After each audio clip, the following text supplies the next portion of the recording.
22 अप्रैल की दोपहर कश्मीर की हसीन वादी बाईसारन में टूरिस्ट की खुशियां अचानक चीखों में बदल गई। बंदूकों की गरज, खौफजदा चेहरों की चीखें और खून से लथपथ ये जमीन, सब कुछ चंद लम्हों में हुआ। लेकिन यह हमला सिर्फ चंद जानों का नुकसान नहीं बल्कि एक खित्ते की सलामती और आलमी अमन के लिए खतरे की घंटी थी। क्या ये मोदी सरकार की चाल थी या टेररिस्ट का अटैक? और इन जानों से क्या कहानी लिखी जानी थी? क्या इस अटैक को पॉलिटिकल मफाद के तौर पर इस्तेमाल किया जाएगा? आइए इस वीडियो में जानने की कोशिश करें।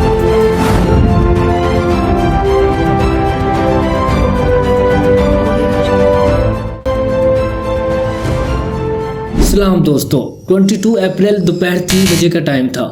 हर चीज़ रूटीन के हिसाब से चल रही थी। लोग सैर व तफरीह के लिए कश्मीर के इलाके पहलगाम में आए हुए थे। इस जगह को मनी स्विट्जरलैंड भी कहते हैं। सफ़र के लिए आमतौर पर यहाँ घोड़ों का इस्तेमाल किया जाता है क्योंकि वादी पहाड़ी इलाके में घिरी हुई है, इसलिए यहाँ पर गाड़ियों का आना काफ़ी मुश्किल होता है। लोग अपने इंटरेस्ट के हिसाब से कामों में मगन थे, कोई खानों में तो कोई खेल कूद में बिजी था। अचानक से पहलगाम के करीब बाईसारन में फायरिंग की आवाज़ आती है। ये आवाज़ सिर्फ गोलियों की नहीं बल्कि उन लोगों की थी जिन्हें कत्ल किया जा रहा है। यहाँ पर अटैक हुआ आतंकवादियों का, हम लोग बाल बचे हैं। परमात्मा अच्छा करेगा। हमला करने वाले 3 लोग थे। उनके पास AK-47 और M4 कार्बाइन राइफलें थी। चेहरे नकाबों से ढके हुए थे। वहाँ के मकामी लोगों ने जख्मियों को रेस्क्यू किया। बाद में भारतीय फौज को जब पता चला तो हेलीकॉप्टरों के जरिए मरीजों को उठाकर करीबी अस्पताल में मुंतकिल किया गया। इस अटैक में 26 कत्ल हुए और 36 से ज्यादा जख्मी थे। लेकिन हैरानकुन बात यह है, कत्ल होने वालों में 25 भारतीय और 1 नेपाली था। देखने में ऐसा लगता है जैसे एक ही मजहब के लोगों को टारगेट करने का इरादा था।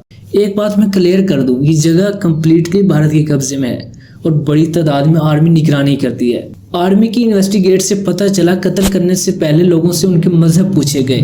भारतीय टूरिस्ट शोभम देवी की बीवी ने बताया कि जब अटैकर ने उनसे पूछा कि वो मुसलमान हैं या हिंदू, तो शोभम ने हिंदू होने का बताया और उसे गोली मार दी गई। शोभम देवी की शादी 12 अप्रैल 2025 को हुई थी। शादी के तकरीबन 2 माह बाद वेकेशन पर कश्मीर आए और उन्हें नहीं मालूम था ये टूर उनकी जिंदगी का दी एंड होने वाला है। करते रहते थे, खत्म कर दिया। वो हिंदू पूछ के मारा है, मुसलमानों को अलग कर दिया। सेफली मुसलमान अपने घर पहुंच पाया है। हम मुसलमान होते हम भी बच जाते। एक बच्चे का कहना है कि जब अटैकर ने हमला किया तो हम वहीं मौजूद थे, रेस्टोरेंट में खाना खा रहे थे। जैसे ही हमने फायरिंग की आवाज सुनी, हमने बाहर निकल के देखा तो अटैक से पहले उन्होंने मुसलमानों और हिंदुओं को अलग किया और फिर हिंदुओं को ही टारगेट किया। हमको तो वो 2 दिखे थे और एक ने आके बोला मुसलमान अलग हो जाओ और हिंदू अलग हो जाओ, जेंट्स खाली। और बाद में हिंदू के सारे जेंट्स को गोली से मार दिया।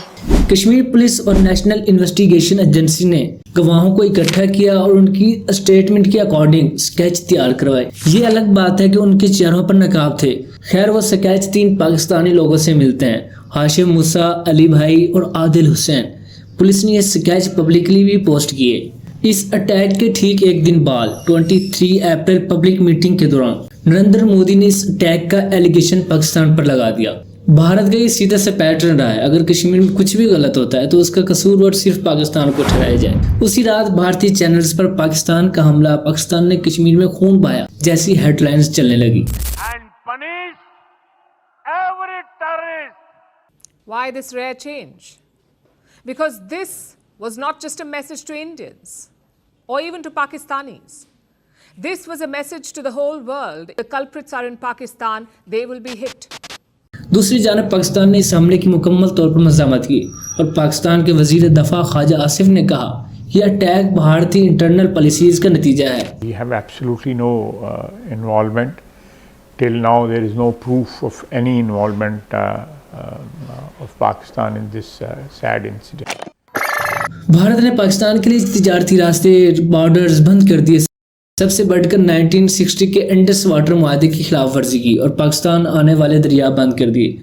अब हम थोड़ा हाशिम मूसा की ज़िंदगी का रिव्यू करते हैं। हाशिम मूसा के बारे में कहा जाता है कि SSG में साबिक पैरा कमांडो थे। इन कमांडर्स को खास ट्रेनिंग दी जाती है। मॉडर्न वेपन इस्तेमाल करना, जहनी और जिस्मानी मुशक्कत और सीक्रेट मिशन के लिए तैयार किया जाता है। जो वेपन्स पहलगाम में इस्तेमाल किए गए थे, कहा जाता है उन्हें खास ट्रेंड लोग ही चला सकते हैं। फौज से डिसमिसल होने के बाद हाशिम मूसा ने लश्कर तैयबा को ज्वाइन कर लिया। लश्कर तैयबा एक पाकिस्तानी मजहबी एक्सट्रीमिस्ट ऑर्गेनाइजेशन है जिसे 1987 में हाफिज मोहम्मद सईद ने एस्टेब्लिश किया था। इस ऑर्गेनाइजेशन का हेडक्वार्टर पाकिस्तान के सूबा पंजाब में है। लश्कर तैयबा ये क्लेम करता है कि वो कश्मीर की आज़ादी और मुसलमानों के हक के लिए जिहाद कर रही है, इंक्लूडिंग भारत। बहुत से दूसरे मुल्क इसे टेररिस्ट ऑर्गेनाइजेशन मानते हैं। मेरा मानना है अटैक करने वाले वो बुज़दिल लोग हैं जो नहीं चाहते पाक भारत के ताल्लुकात बेहतर हों। वो नहीं चाहते कि आपस के इख्तलाफात ख़त्म होकर एक इंसान बनकर रहा जाए। मजलूम चाहे किसी भी मजहब से ताल्लुक रखता हो, जुल्म किसी सूरत में काबिल कबूल नहीं हो सकता। कुछ लोग इसे पॉलिटिकल फ़ायदे के तौर पर इस्तेमाल करना चाहते हैं। उन्हें नहीं फ़र्क पड़ता चाहे कितनी ही जाने क्यों न चली जाएं। जब तक मोदी जिंदा है, मैं दलितों का आरक्षण, आदिवासियों का आरक्षण, ओबीसी का आरक्षण, मुसलमानों को धर्म के आधार पर नहीं देने दूंगा, नहीं देने दूंगा। 14 फरवरी 2019 को पुलवामा हमले में 40 भारतीय फौजी मारे गए। मोदी सरकार ने इस एलिगेशन को बगैर किसी रिसर्च के पाकिस्तान पर लगा दिया। मैं आतंकी संगठनों को और उनके सरपरस्तों को कहना चाहता हूं कि वे बहुत बड़ी गलती कर चुके हैं और अवाम से वोट मांगने का नैरेटिव बना लिया। भारत के तमाम इलेक्शन में बीजेपी ने जंग, पाकिस्तान के मुखालिफ बयानात और मुसलमानों के खिलाफ खौफ का माहौल बनाकर हिंदू वोट बैंक को मुत्तहिद किया। हमें इन जालिमों के खिलाफ एक होने की ज़रूरत है, वरना यूं ही गजा, पुलवामा और पहलगाम की सूरत में जुल्म होते रहेंगे।